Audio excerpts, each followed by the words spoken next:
ಮಗಳು ವೈವಾಹಿಕ ಜೀವನಕ್ಕೆ ಕಾಲಿಡುವಂತಹ ಸಂದರ್ಭದಲ್ಲಿ ನೂರಾರು ಕನಸುಗಳನ್ನ ಕಂಡಿರ್ತಾಳೆ. ಹೋದಂಥ ಮನೆಯಲ್ಲಿ ನನಗೆ ಸುಖ ಶಾಂತಿ ಎಲ್ಲವೂ ಸಿಗತ್ತೆ, ನನಗೆ ಸಾಕಷ್ಟು ಪ್ರೀತಿ ಸಿಗತ್ತೆ, ಅತ್ತೆ ಮಾವ ನನ್ನ ಪತಿ ನನ್ನನ್ನು ತುಂಬ ಚೆನ್ನಾಗಿ ನೋಡ್ಕೊಳ್ತಾರೆ ಅನ್ನೋ ನೂರಾರು ಕನಸುಗಳನ್ನು ಇಟ್ಕೊಂಡು ನಂಬಿಕೆಯಿಂದ ಆಕೆ ದಾಂಪತ್ಯ ಜೀವನಕ್ಕೆ ಕಾಲಿಡ್ತಾಳೆ. 29 ವರ್ಷದ ಪ್ರಿಯಾಂಕಾ ಕಮಲಾಕರ್ ಅನ್ನೋ ಯುವತಿಯದು ಕೂಡ ಅದೇ ಕತೆ. 2 ವರ್ಷದ ಹಿಂದೆ ಈಕೆ ಕೂಡ ಇದೇ ರೀತಿ ನೂರಾರು ಕನಸುಗಳನ್ನು ಕಂಡು ಬಸವರಾಜ್ ವಟ್ಟರ್ ಎಂಬ ವ್ಯಕ್ತಿಯನ್ನ ವಿವಾಹ ಆಗ್ತಾಳೆ. ಗಂಡ ನನಗೆ ಪ್ರೀತಿ ಕೊಡ್ತಾನೆ, ನನ್ನನ್ನು ಪ್ರೀತಿಯಿಂದ ನೋಡ್ಕೊಳ್ತಾನೆ ಅಂತ ಕನಸು ಕಂಡಿದ್ದ ಈಕೆಗೆ ಸಿಕ್ಕಿದ್ದು ಬರೀ ನೋವು. 2 ವರ್ಷಗಳ ಕಾಲ ಪತಿಯಿಂದ ಅನುಭವಿಸಿದ್ದು ಬರೀ ನರಕ ಯಾತನೆ. ಇದೀಗ ಪ್ರಿಯಾಂಕಾ ಗಂಡನ ಕಿರುಕುಳಕ್ಕೆ ಬಲಿಯಾಗಿದ್ದಾಳೆ. ಅಂದಹಾಗೆ ಈ ಘಟನೆ ನಡೆದಿರೋದು ಧಾರವಾಡ ಜಿಲ್ಲೆಯ ನವಲಗುಂದ ತಾಲೂಕಿನ ಹಣಸಿ ಗ್ರಾಮದಲ್ಲಿ. 29 ವರ್ಷದ ಪ್ರಿಯಾಂಕಾ ಕಮಲಾಕರ್ 2 ವರ್ಷದ ಹಿಂದೆ ಬಸವರಾಜ್ ಎಂಬಾತನನ್ನ ಅದ್ದೂರಿಯಾಗಿ ವಿವಾಹ ಆಗಿದ್ರು. ಪ್ರಿಯಾಂಕಾ ತಂದೆ ತಾಯಿ ತುಂಬಾ ಅದ್ದೂರಿಯಾಗಿ ಮಗಳನ್ನ ಧಾರೆ ಎರೆದು ಕೊಟ್ಟಿದ್ರು. ಆರಂಭದಲ್ಲಿ ಬಸವರಾಜ್ ಪ್ರಿಯಾಂಕಾ ತುಂಬಾ ಚೆನ್ನಾಗಿದ್ರು. ಪ್ರಿಯಾಂಕನನ್ನ ತುಂಬಾ ಚೆನ್ನಾಗಿ ಬಸವರಾಜ್ ನೋಡ್ತಾ ಇದ್ದ. ಆದ್ರೆ ಹೋಗ್ತಾ ಹೋಗ್ತಾ ತನ್ನ ಅಸಲಿ ಮುಖವನ್ನ ಬಯಲು ಮಾಡೋದಕ್ಕೆ ಶುರು ಮಾಡಿದ.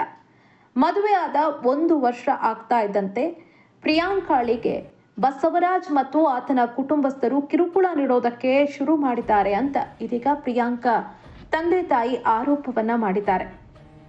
ಆರಂಭದಲ್ಲಿ ಚೆನ್ನಾಗಿ ನೋಡ್ಕೊಳ್ತಾ ಇದ್ದಂಥ ಬಸವರಾಜ್ 1 ವರ್ಷ ಆಗ್ತಾ ಇದ್ದಂತೆ ಪ್ರಿಯಾಂಕಾಗೆ ವರದಕ್ಷಿಣೆ ಅಂತ ದೈಹಿಕ ಹಾಗೂ ಮಾನಸಿಕವಾಗಿ ಕಿರುಕುಳ ನೀಡಿದ್ದಾನೆ. ತವರು ಮನೆಯಿಂದ ಇನ್ನಷ್ಟು ಬಂಗಾರ ಹಾಗೂ ಹಣವನ್ನ ತೆಗೆದುಕೊಂಡು ಬಾ ಅಂತ ಪ್ರತಿನಿತ್ಯ ಪೀಡಿಸ್ತಾ ಇದ್ದ ಅಂತ ಪ್ರಿಯಾಂಕಾ ಹೆತ್ತವರು ಆರೋಪ ಮಾಡಿದ್ದಾರೆ. ಇದಿಷ್ಟೇ ಅಲ್ಲದೆ ಇನ್ನು ಕೆಟ್ಟದಾಗಿ ಆತ ಆಕೆಗೆ ಮಾನಸಿಕವಾಗಿ ಕಿರುಕುಳ ನೀಡ್ತಾ ಇದ್ದ ಅನ್ನೋ ಸತ್ಯವನ್ನ ಪ್ರಿಯಾಂಕಾ ಮನೆಯವರು ಬಯಲು ಮಾಡಿದ್ದಾರೆ. ವರದಕ್ಷಿಣೆ ಕಿರುಕುಳದ ಜೊತೆಗೆ ಪ್ರಿಯಾಂಕಾಳನ್ನ ಪದೇ ಪದೇ ಪತಿ ಹೀಯಾಳಿಸ್ತಾ ಇದ್ದ. ಪ್ರಿಯಾಂಕಾ ಕೊಂಚ ದಪ್ಪಗಿದ್ರು.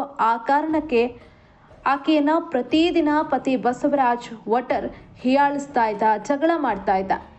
ನೀನು ತುಂಬ ದಪ್ಪಗಿದ್ಯಾ, ನಿನಗೆ ಗರ್ಭಿಣಿ ಆಗೋದಕ್ಕೆ ಸಾಧ್ಯ ಇಲ್ಲ, ನಿನಗೆ ಮಗು ಆಗಲ್ಲ ಅಂತ ನಿಷ್ಠೂರವಾಗಿ ಚುಚ್ಚಿ ಆಕೆಗೆ ಮಾನಸಿಕ ಹಿಂಸೆ ನೀಡ್ತಾ ಇದ್ದ. ಇದೇ ವಿಚಾರವಾಗಿ ದಂಪತಿ ನಡುವೆ ಆವಾಗ ಗಲಾಟೆ ಕೂಡ ನಡೀತಾ ಇತ್ತು. ಇದೇ ರೀತಿಯಾದಂತಹ ಗಲಾಟೆ ಸೋಮವಾರ ರಾತ್ರಿ ಹಣಸಿ ಗ್ರಾಮದ ಅವರ ಮನೆಯಲ್ಲಿ ಶುರುವಾಗಿದೆ. ಎಂದಿನಂತೆ ಪತಿ ಹಾಗೂ ಪತ್ನಿ ನಡುವೆ ಚಿಕ್ಕದಾಗಿ ಜಗಳ ಶುರುವಾಗಿದೆ. ಈ ಜಗಳ ನಿಧಾನಕ್ಕೆ ದೊಡ್ಡ ಮಟ್ಟಕ್ಕೆ ತಿರುಗಿದೆ. ಜಗಳದ ಸಂದರ್ಭದಲ್ಲಿ ಅತಿಯಾಗಿ ಕೋಪ ಮಾಡಿಕೊಂಡಂತಹ ಬಸವರಾಜ್ ನನ್ನ ಪತ್ನಿ ಪ್ರಿಯಾಂಕಾ ಅನ್ನೋದನ್ನು ಕೂಡ ಮರೆತು ಆಕೆಯ ಕತ್ತು ಹಿಸುಕಿ ಕೊಲೆ ಮಾಡಿದ್ದಾನೆ. ಕೊಲೆ ಮಾಡಿದ ನಂತರ ಇದನ್ನ ಮುಚ್ಚಿ ಹಾಕೋದಕ್ಕೆ ಆರೋಪಿಗಳು ಯತ್ನಿಸಿದ್ದಾರೆ. ಆದರೆ ಪ್ರಿಯಾಂಕಾ ಸಾವಿನ ಬಗ್ಗೆ ಆಕೆಯ ಮನೆಯವರಿಗೆ ಅನುಮಾನ ಬಂದು ಪೊಲೀಸರಿಗೆ ದೂರು ಕೊಟ್ಟಿದ್ದಾರೆ. ಆಗ ಅಸಲಿ ವಿಚಾರ ಬಯಲಾಗಿದೆ. ಘಟನೆಗೆ ಸಂಬಂಧಪಟ್ಟಂತೆ ಪ್ರಿಯಾಂಕಾ ಕುಟುಂಬಸ್ಥರು ನವಲಗುಂದ ಪೊಲೀಸ್ ಠಾಣೆಯಲ್ಲಿ ಕೊಲೆ ಹಾಗೂ ವರದಕ್ಷಿಣೆ ಕಿರುಕುಳದ ಅಡಿಯಲ್ಲಿ ಪ್ರಕರಣ ದಾಖಲಿಸಿದ್ದಾರೆ. ತಕ್ಷಣವೇ ಕಾರ್ಯಪ್ರವೃತ್ತರಾದಂತಹ ಪೊಲೀಸರು ಮುಖ್ಯ ಆರೋಪಿ ಬಸವರಾಜ್ ವಟ್ಟರ್ ಸೇರಿದಂತೆ ಕೊಲೆ ಮತ್ತು ಕಿರುಕುಳಕ್ಕೆ ಸಹಕರಿಸಿದಂಥ ಆರೋಪದ ಮೇಲೆ ಒಟ್ಟು 4 ಬಂಧಿಸಿದ್ದಾರೆ. ಬಸವರಾಜ್, ರೇಣವ, ಸುಭಾಷ್, ಸಿದ್ದರಾಮೇಶ್ವರ್ ಎಂಬವರನ್ನ ಬಂಧಿಸಿ ಪೊಲೀಸ್ ಕಸ್ಟಡಿಯಲ್ಲಿ ಇರಿಸಿದ್ದಾರೆ. ಪ್ರಕರಣಕ್ಕೆ ಸಂಬಂಧಪಟ್ಟಂತೆ ಈ 4 ತೀವ್ರ ವಿಚಾರಣೆಗೆ ಒಳಪಡಿಸುತ್ತಿದ್ದಾರೆ. ಮುಂದಿನ ತನಿಖೆಯನ್ನು ಕೂಡ ಕೈಗೊಂಡಿದ್ದಾರೆ. ತುಂಬ ನಂಬಿಕೆಯಿಂದ ಬಸವರಾಜ್ ವಟ್ಟರನ್ನ ಮದುವೆಯಾಗಿದ್ದಂಥ ಪ್ರಿಯಾಂಕಾ ಇದೀಗ ದುರಂತ ಅಂತ್ಯ ಕಂಡಿದ್ದಾಳೆ. ತನಗೆ ರಕ್ಷಣೆ ನೀಡಬೇಕಾದಂಥ ಪತಿಯೇ ಆಕೆಯ ಪಾಲಿಗೆ ಭಕ್ಷಕನಾಗಿದ್ದಾನೆ. ಆಕೆಯ ಜೀವವನ್ನೇ ಕಿತ್ತುಕೊಂಡಿದ್ದಾನೆ. ಇಂತಹ ಪಾಪಿಗಳಿಗೆ ಕಠಿಣ ಶಿಕ್ಷೆ ಆಗಬೇಕು ಅಂತ ಇದೀಗ ಪ್ರಿಯಾಂಕಾ ಹೆತ್ತವರು ಆಗ್ರಹಿಸುತ್ತಿದ್ದಾರೆ.